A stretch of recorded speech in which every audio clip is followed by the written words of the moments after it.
Like करें, उसके बाद सब्सक्राइब करें और बेल आइकन को दबाएं ताकि हमारे वीडियोस आप तक सबसे पहले पहुंचे।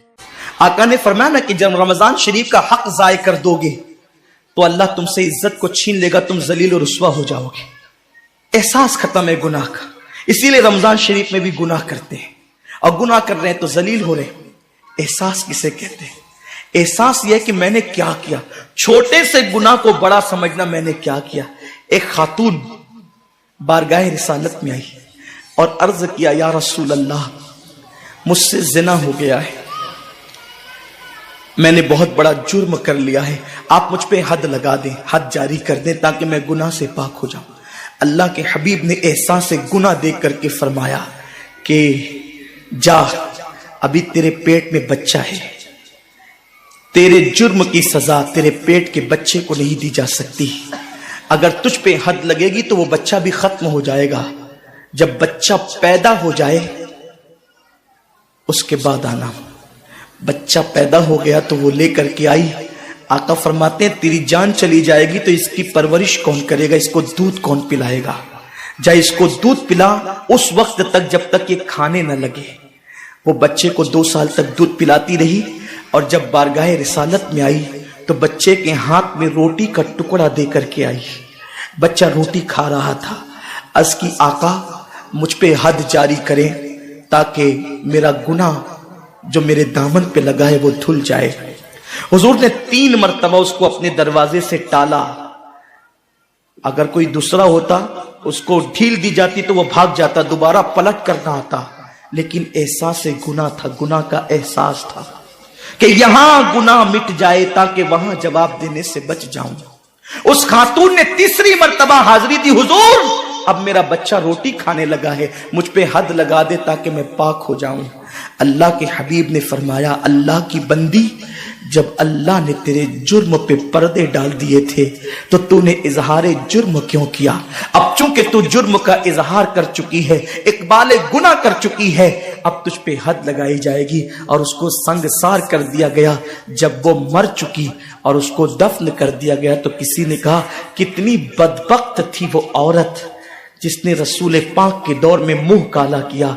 मेरे नबी ने फरमाया, तो उसका गुनाह देखता है तो उसका एहसास से गुनाह नहीं देखता। उसने ऐसी तौबा की है, अगर उसकी तौबा 70 जहन्नमियों पे तकसीम की जाती तो अल्लाह उनको भी जन्नत अता फरमा देता। आकाए करीम सल्लल्लाहु अलैहि वसल्लम फरमाते हैं, जो रमजान शरीफ में गुनाह कबीरा करते हैं। अब गुनाह कबीरा की बहुत बड़ी तारीफ है, उसको नहीं बयान करूंगा, लेकिन जो गुनाह कबीरा बड़ा गुनाह करते हैं, पहली बात तो चूंकि मेरा मसलक सूफिया है, सूफिया से किसी ने पूछा कि गुनाह बड़ा क्या है? इमाम गजाली फरमाते हैं, ना कोई गुनाह छोटा है ना कोई गुनाह बड़ा है। बात तो यह है, जिस गुनाह पर खुदा तेरी पकड़ कर ले वही गुनाह सबसे बड़ा है, और जिस नेकी पर खुदा तुझे बख्श दे वही नेकी सबसे बड़ी है। किसी गुनाह को छोटा समझ के मत करो, पता नहीं वो किस गुनाह पे नाराज हो जाए। तो अल्लाह के हबीब सल्लल्लाहु अलैहि वसल्लम फरमाते हैं, जो रमजान शरीफ में बड़ा गुनाह कबीरा गुनाह करते हैं, साल भर तक फरिश्ते उस पे लानत करते रहते हैं, और अगर उसी साल उसको मौत आ जाए, उसी साल जिसने माह रमजान में गुनाह कबीरा किया था, उसने बड़ा गुनाह किया था। अब बड़े बड़े गुनाहों को गिनाया गया। मिसाल के तौर पर किसी औरत पर गलत नियत से नजर डालना, यह गुनाह कबीरा है। झूठी कसम खाना, यह गुनाह कबीरा है। नाप तोल में कमी करना, यह गुनाह कबीरा है। किसी को देखकर उसका मजाक उड़ा के दिल दुखाना, यह गुनाह कबीरा है। किसी की अमानत में खयानत करना, यह गुनाह कबीरा है। मां बाप का दिल दुखाना, यह गुनाह कबीरा है। कुफ्र करना, यह गुनाह कबीरा है, बल्कि अकबरुल कबायर है। 70 की फहरिस्त इमाम सुयूती ने गिनाई है, और फिर 70 की फहरिस्त गिनाने के बाद फरमाते 70 पर, यानी 1 2 3 4 वाला 70 नहीं, بلکہ اللہ کے حبیب نے یہاں جو 70 فرمایا ہے یہ 70 گنتی والا 70 نہیں ہے بلکہ کثرت بتانے کے لیے 70 ہے. جیسے کہ ہم کہتے ہیں نا میں نے تجھے 50 بار سمجھایا تو نہیں مانا, میں 100 بار تیرے گھر آیا تو نہیں ملا, تو اس کا مطلب یہ نہیں کہ 99 کے بعد ایک جو ملا کر کے آتا ہے وہ 100 نہیں, گنتی کا 100 نہیں. یہاں 100 بتانا کثرت بتانے کے لیے ہے, یہاں 50 کہنا کثرت بتانے کے لیے ہے. تو اللہ کے حبیب فرماتے ہیں 70 بڑے گناہ ہیں, یعنی اتنی طویل تعداد میں اتنی کثرت سے ہے بڑے گناہ کہ تم ان کو شمار نہیں کر سکتے. بس اتنا کہ جس گناہ پہ خدا ناراض ہو جائے وہ بڑا گناہ. تو جس نے رمضان شریف میں قصدن بڑا گناہ کیا, قصدن, نماز کو چھوڑنا بھی گناہ کبیرہ ہے, نماز کو ترک کرنا بھی گناہ کبیرہ ہے. میرے آقا صلی اللہ علیہ وسلم کے دیوانوں, کھیل کود میں وقت کو ضائع کرنا, وقت کا ضیاع, یہ بھی گناہ کبیرہ ہے. آقا فرماتے ہیں جس نے رمضان شریف میں گناہ کبیرہ کیا, اس رمضان سے لے کر آنے والے رمضان شریف تک فرشتے اس پہ لعنت کرتے. یہ لعنت کیا ہے؟ لعنت سمجھتے ہیں؟ لعنت کا مطلب یہ ہے جس پہ لعنت پڑی وہ ہمیشہ کے لیے اللہ کی رحمت سے دور ہو گیا. انسان کی لعنت کیا ہے؟ انسان کی لعنت, ایک جانور پر حضور علیہ الصلوۃ والتسلیم کسی صحابی کے جانور پر بیٹھے تھے, وہ دھیرے چل رہا تھا, کسی نے کہہ دیا کہ اس پہ لعنت تو یہ دھیرے چلتا ہے. حضور علیہ السلام نے اس جانور کے نیچے اتر کر فرمایا جس پہ لعنت کر دی گئی میں اس جانور پہ سواری نہیں کر سکتا. یہ ایک انسان کی لعنت کا اثر ہے. جس پہ معصوم فرشتے لعنت کرے اس کا انجام کیا ہوگا؟ وہ بھی 1-2 لعنت نہیں. رمضان شریف کو چھوٹا مت سمجھیے, 1 کے 70 پر آپ کی نظر ہے, گناہ نیکیوں کی کثرت پہ آپ کی نظر ہے, گناہوں کی تباہی پہ آپ کی نظر نہیں ہے. اللہ کے رسول صلی اللہ علیہ وسلم نے فرمایا جیسے ماہ رمضان شریف میں نیکیوں کا درجہ بڑھ جاتا ہے ویسے ماہ رمضان شریف میں گناہوں کا بھی معاملہ بڑھ جاتا ہے. یعنی اگر رمضان شریف میں تم 1 گناہ کرو گے تو اور دنوں کے اندر جو گناہ کرتے تھے اب اس گناہ سے زیادہ تمہیں عذاب دیا جائے گا, کیونکہ آپ نے ماہ رمضان کی حرمت کو پامال کیا ہے, آپ نے ماہ رمضان شریف کی عزت کو پامال کیا ہے. تو سوچو انسان کی لعنت پڑے, یہ حال ہے. تو جس پہ فرشتوں کی, وہ بھی 1-2 نہیں, پورے سال تک فرشتے لعنت کرتے ہیں. اور اللہ کے نبی صادق و مصدوق نبی نے فرمایا کہ اگر وہ اسی سال رمضان شریف آنے سے پہلے مر جائے تو اس کے پاس کوئی نیکی نہیں ہوگی جو اس کو جہنم کی آگ سے بچا سکے, اور اس کا ٹھکانہ تو جہنم ہی ہوگا.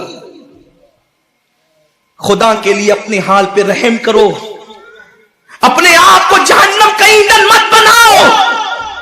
ہمارا جسم اتنا طاقتور نہیں ہے کہ ہم اپنے جسم پر جہنم کے عذاب کو برداشت کر سکے. میری قوم کے جوانوں, اپنی جوانی پہ اترانے والوں, اپنی قوت پہ ناز کرنے والوں, اللہ کے رسول صلی اللہ علیہ وسلم فرماتے ہیں کہ جہنم کی آگ کی ایک چنگاری اگر دنیا کے سمندر میں ڈال دی جائے تو دنیا کے سارے سمندر آگ سے بھڑکنے لگے.